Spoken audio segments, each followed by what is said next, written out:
Hello everyone, and welcome back to Let's Play The Legend of Zelda Oracle of Ages. The last part we got here to Crescent Island, and all of our stuff was stolen. And now we're going to continue on. But the first piece being the shovel right here. By the way, the citizens of this island are called the Tokay. And they refer to us as a tailless Tokay because, well, we're green. You need to get the shovel first, just jumpstart the entire line of quests here, because it's a long trade quest of sorts to get all your items back. Second off, you're going to want to get your sword here. Let's put that back on the B button, because the sword always has to be B for me for some reason. It's one of the worst parts about Zelda 1 for me, and the way they start you off in Link's Awakening, because the sword's on the A button by default. Why?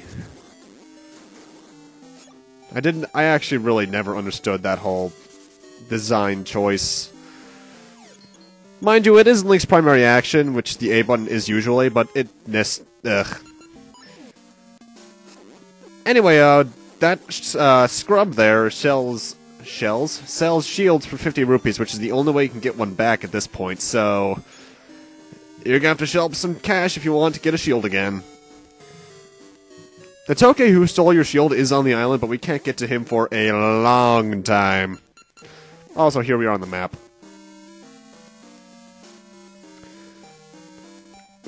Anyway, next we want to go into this little DQ Tokay hut here, which is essentially the shop.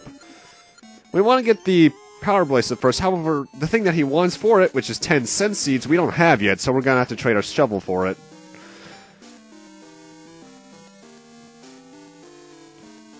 And the first place we want to go is right there on the left, so we're going to go up and down and all around to get there.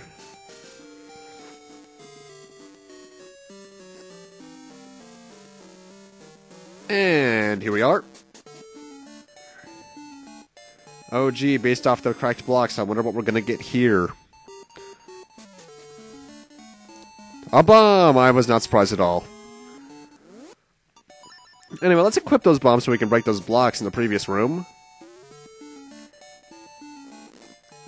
Throw it in the corner so you can get both at once. And I wonder what we get for this. Gasha seed, sweet. The more I have, the better, because I don't want to have to pay 300 rupees for these things. Because if I recall correctly, the ones at the advanced shop are in fact limited in supply.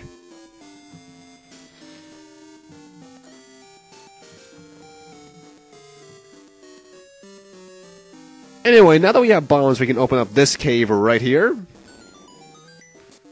And in it, we have a rather pain-in-the-ass minigame. Welcome to Wild Tokay. We need to do this in order to get that scent sapling. It costs 10 rupees to play, and it doesn't look that hard. It's actually a very simple concept, but it's the speed of it that can get annoying. Essentially, you only have the power bracelet, and I think it's automatically mapped to A, and you need to throw meat at the Tokay. You only need to do this once for the storyline, but if you want to do it again, you can get rupees, I think some seeds, hearts, and I think some rings, even. It's very simple in design, obviously, and you'll know you're done when you throw the meat into a red Tokay, but the hitboxes are surprisingly specific at times, and you really need to be quick on your toes, because if you miss one, you are done. You have to get them all. And I'll have to do this again in order to get something else later in the game, well, I think through the Link's game, at least. And for that, I think we're actually done with the power bracelet for now. No, we're not. I'm thinking of a later time. Because I just remembered, we need the power bracelet in order to do something. Also, move that... I'm going to have to do it later on, but move that beam there in front of the little crack on the wall there to the left, because it'll save you some time later. Well, not really. It's an optional thing, but it'll save you some time for that optional thing, so you have to go back and forth through time. Anyway, let's move these boulders. And this is where the scent tree should be planted, and luckily we have a scent sapling. However, it's going to take quite a few years for this thing to grow, so you can tell what we're going to need to do with that. And now we're done with the power bracelet. What's really annoying is that you can't trade the power bracelet for the Rock's feather. You need to get your shovel back and then trade it back for the feather, which is, ugh. I understand it from a design standpoint, but it's really annoying all the same.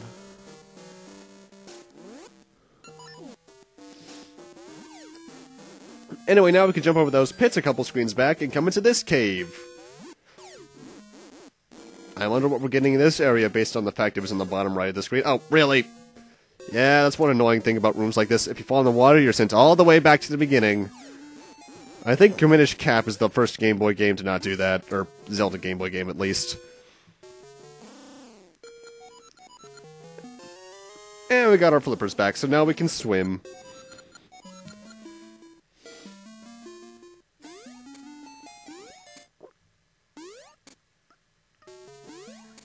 And I'm also going to be doing a lot of cutting in this part, because it'll save time in the long run for you guys. Well, at least watching as a guide. And now we need the power bracelet back, so, yeah. We're back at this screen again, just so I can show you how to get over here. And now we're heading back into that exact same cave, though I forgot that momentarily. I'm getting a couple steps ahead of myself, actually. We want to head in here, and now we can swim over here. And dive into this little lagoon-like area. Oh, great, swimming in the second plane. That's fun. It really isn't that fun, honestly, because of one reason. My controller is kind of acting up on the down on the D-pad for some reason. It sticks. It's kind of like what happened to my original Game Boy Advance, actually, with the right button. I had to hold it down really hard in order for it to work. Anyway, here's where our seed satchel is, and thankfully, if you were paying attention in the store at the Tokay store, you would realize that the Rock's Feather would take 10 mystery seeds to sell, but they thought ahead on that, and they actually refilled your seed satchel to full capacity with every seed type, so you didn't have to do grinding or get a dead game going on. But now we have both the Power Bracelet and the Rock's Feather, which means we can explore this cave right here. Also, if you didn't notice, I am a nerd when it comes to organizing my inventory. Everything needs to be where it initially was, in the order I received it. It's also around this point in the game you're going to see a lot more platforming challenges with the Rock's Feather. Rock's Cape is another game, Kyle. And by that I mean Minish Cap and the other Oracle game.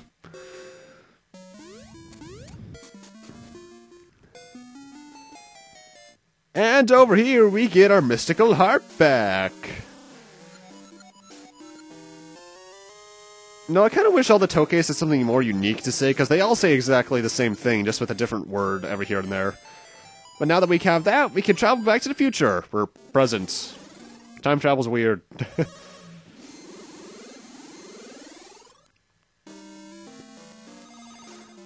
Now, we could proceed on with the main quest story here, however, there's one little thing I want to do on the side first. This Tokay here is a cook, but his nose is all stuffed up, and because of it, he can't cook effectively. However, we can give him the stink bag to essentially bring his nostrils back to full force.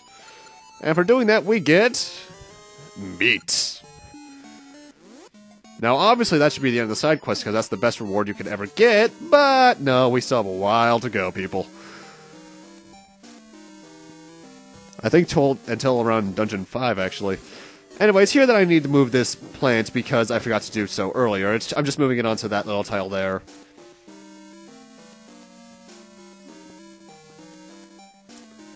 And this is only for one thing, and one thing only. In fact, it's not a thing I recommend using. What it is that little rock on the bottom left of the screen, the very bottom left rock, I always forget which one it is a gaseous soil. You would have to go so out of your way for that one, it's not worth it at all. In fact, a lot of the gaseous soils on this side on this part of the world map aren't. There's one that's kind of worth it, but you still have to go out of your way for it, but less so than some of the others. Because I don't feel like going through that long time travel chain anymore. Also, this guy's supposed to hint you towards moving that vine there, and another vine that I actually moved earlier. I may have noticed at the beginning of the part, I moved a vine over to this part of the map. I did that off-screen. No, I did it on-screen, but I was at the very beginning, so I didn't really mention it. But anyway, since we're in the future, if we go over here to the right, we see that the scent sapling is all grown up. And we get scent seeds. These are essentially like the meat from Zelda 1. You use them, and enemies will be attracted to them. They can also damage enemies, which I find really useful.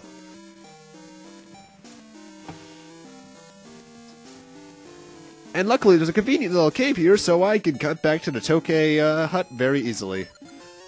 And since we have sense seeds now, we can get our power bracelet and have all of our items at once. That didn't take that long. Actually, that took about probably around 15 minutes to do all that, because this was 19 minutes unedited. I think. Anyway, with that, our next destination's actually the dungeon, but we have a bit of way to go first. Because we actually have to go back to where we got the Harp of Ages from the Tokay in the first place, because the dungeon was actually that little totem face that we saw in the present. But we need to get over there first off, and to do so, we need to use this time warp.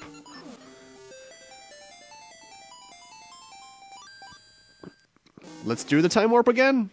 No. Would you believe I've actually never seen the entirety of Rocky Horror Picture Show? Man, it's weird too, because I absolutely love Tim Curry.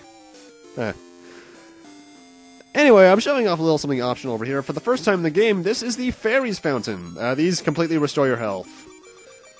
I think this is the first one in the game, I'm not entirely sure about it. I know where the first one in Oracle of Seasons is for a fact, though, because I played that game a lot more than ages. Though I still can't tell which one of the two I prefer. And also, don't use that time warp, because you'll be sent right back to the beginning of the past section of Tokay Island. But anyway, after that long chain of little trading, here we are at level 3 Moonlit Grotto. But with that, I'm going to need to end this off here. Thank you guys for watching, and in part 7, we'll be doing this dungeon, probably not finishing in the process, but getting a good amount through it. See you guys then.